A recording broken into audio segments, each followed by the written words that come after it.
ওম সূর্যায় নমঃ। প্রদীপ প্রত্যেকটি ঘটনার সাক্ষী, যার শিক্ষা আমাদের অন্ধকার থেকে আলোতে নিয়ে আসে। দৈনন্দিন জীবনে আমরা গৃহে নিত্য পূজায় প্রদীপ ব্যবহার করে থাকি, অর্থাৎ আমরা আমাদের আরাধ্যকে প্রদীপ দান করি। পূর্বে আমি প্রদীপের নিয়ে 3টি ভিডিও বানিয়েছিলাম।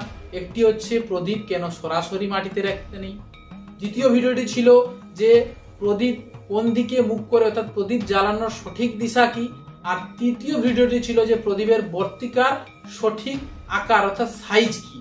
যদি ভিডিওগুলি আপনি না দেখে থাকেন, অবশ্যই ডেসক্রিপশনে লিংক আছে, একবার গিয়ে দেখে নিন। আজকের এই ভিডিওতে আমরা জানবো প্রদীপের অগ্নি ব্যবহার করে অন্য একটি প্রদীপ জ্বালানো যাবে কি না। আপনারা যুক্ত হয়েছেন সনাতন উইথ অ্যাস্ট্রোলজি ইউটিউব চ্যানেলে। যা কিছু বলবো শাস্ত্র প্রমাণের সঙ্গে বলবো, বিশ্বাস আমার উপর নয়, শাস্ত্রের প্রমাণের উপর রাখুন। আপনার বাড়িতে পূজা অর্চনা হলে অথবা আপনি কোথাও মন্দিরে গেলে দেখবেন অনেক জায়গায় এই প্রচলনটি আছে যে একটি প্রদীপ জ্বলছে, সেই প্রদীপের অগ্নি ব্যবহার করে অন্য একটি প্রদীপ জ্বালানো যাবে না, অনেকে বলে, কিন্তু এই কথাটি ভুল। প্রথমে আমি আপনাদের কাছে শাস্ত্রের প্রমাণটি তুলে ধরছি, প্রমাণটি শুনুন, তারপরে আপনার মনের সংশয় দূর হয় কিনা আমাকে জানাবেন। শাস্ত্র বলছে, বিপ্রা মন্ত্রা কুশাবর্ণী তুলসিঞ্চ খগেশ্বর নৈতু নির্মালতম জান্তি ক্রিয়মানা পুনঃ পুনঃ।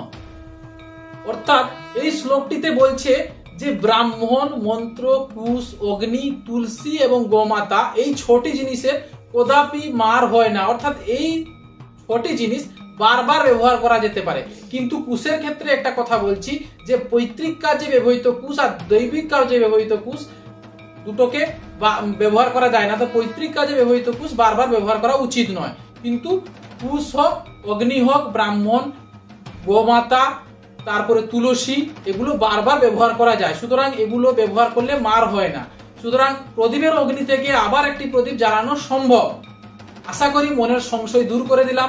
এইভাবে শাস্ত্র প্রমাণের সহিত ভিডিও দেখার জন্য চ্যানেলটিকে অবশ্যই সাবস্ক্রাইব করুন। আর এই ভিডিওটি যদি আপনার ভালো লেগে থাকে, ভিডিওটিকে অবশ্যই লাইক করবেন এবং বন্ধুদের কাছে অবশ্যই ভিডিওটিকে শেয়ার করুন, যাতে মনের সংশয় সবার দূর হয়।